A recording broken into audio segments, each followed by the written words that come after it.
Here's how inverse fair value gaps work and why they're so powerful.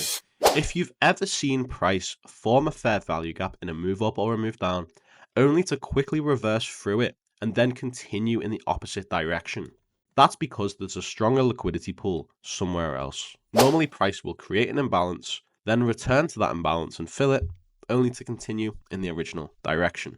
But sometimes there is a stronger liquidity zone somewhere else that the market is trying to target.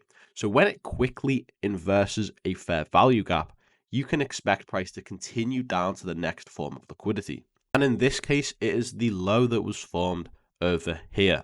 So here's how I trade them.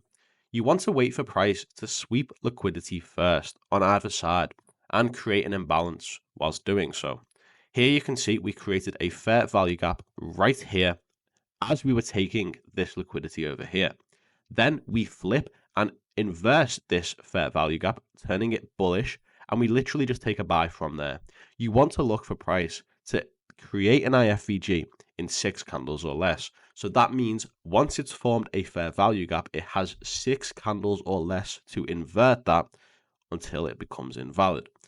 And then what you do is literally just target the other side of liquidity, which in this case is this high over here.